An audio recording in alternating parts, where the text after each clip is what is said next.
Bonsoir à tous, nous commençons cette page découverte ici à Bacquel. Nous sommes dans la Coulée Verte, l'ancienne ligne SNCF entre Amiens et Beauvais. Une ligne qui a été réhabilitée en un sentier remarquable. Nous allons faire une vingtaine de kilomètres dans la vallée de la Selle jusqu'à Conty.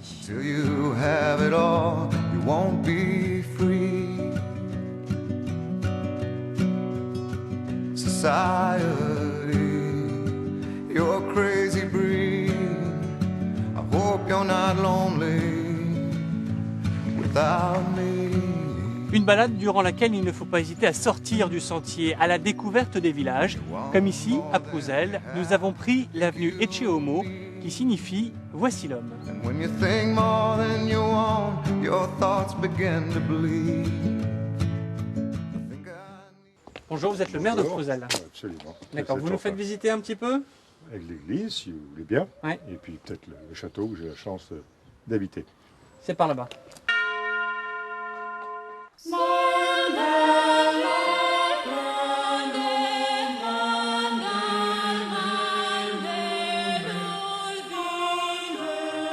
C'est une église qui date du XIIe siècle. XIIe siècle. XIIe siècle, oui, tout à fait. Et comme ce très beau bénitier qui était là, donc depuis l'origine, ce qui est quelque chose de tout à fait exceptionnel par son état et sa beauté. Et c'est une église qui a été beaucoup détruite, j'imagine. Alors c'est bien sûr une église qui a souffert, et plus particulièrement notamment au moment des guerres du roi de France avec les ducs de Bourgogne, et notamment Charles le Téméraire qui, vous savez, est venu dans la vallée et a été défait par le roi de France, et avant de partir, il a donné comme instruction à son grand chambellan, il lui a dit « Vous brûlerez tous les villages de Pérouzel à Amiens ».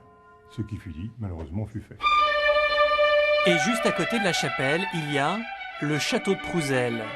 Bâti par Adrien Creton à la fin du XVIIe siècle, l'homme est alors maire d'Amiens et conseiller du roi.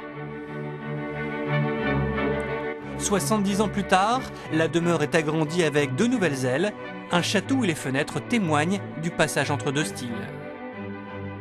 Effectivement, la propriété a été construite à la charnière entre les deux siècles, et l'architecture reflète un peu ces deux siècles. Vous avez l'élévation de la toiture et les fenêtres très étroites, qui sont très caractéristiques du XVIIe. Par contre, du siècle suivant, au XVIIIe, on a l'usage exclusif de la pierre, on n'est plus en briques et pierre comme sous Louis XIII. Et puis on a un début de décoration, mais qui est encore très simple. Retour dans la Coulée Verte.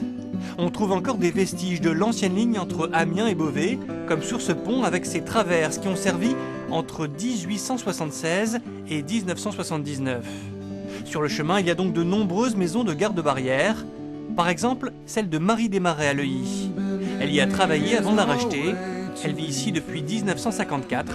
C'est la mémoire de la vallée. C'est bien dommage qu'il n'y ait plus de chemin de fer. Il y avait la marchande de charbon qui se faisait livrer. Les betteraves, l'usine qui faisait des machines pour l'étranger. J'ai vu l'arrêt de la ligne et puis démonter la ligne de chemin de fer. Et notre balade continue. Comme les promeneurs, nous marchons vers Roilly et son château presque caché. Après les 800 mètres de l'allée magistrale, cette propriété privée s'ouvre exceptionnellement à nos yeux. Il ne reste plus qu'un tiers du château. Le reste a été détruit sous la Révolution. L'hémicycle d'ailleurs ne garde que sa devanture.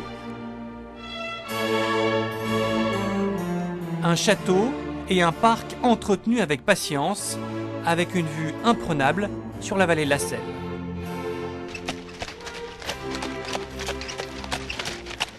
Pour aller jusqu'à Conty, nous sommes montés dans la calèche d'Alain Ouard. Il a dirigé le Val de Selle, un centre équestre qui fait aussi école d'attelage. Pour lui, la Coulée Verte, c'est avant tout un chemin de vie.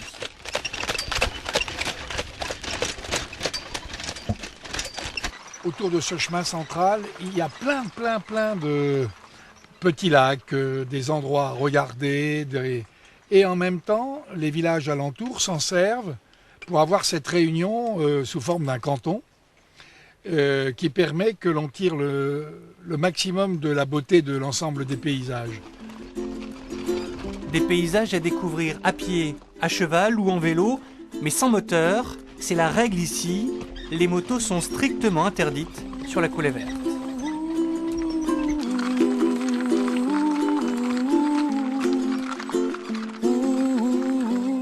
Voilà, presque 4 heures de marche. Nous avons poussé un tout petit peu plus loin que Conty, nous sommes ici à Luzières. Sachez aussi qu'il y a d'autres chemins de randonnée autour de la vallée de la Selle. D'ailleurs, un guide est disponible à l'Office de tourisme de Conty.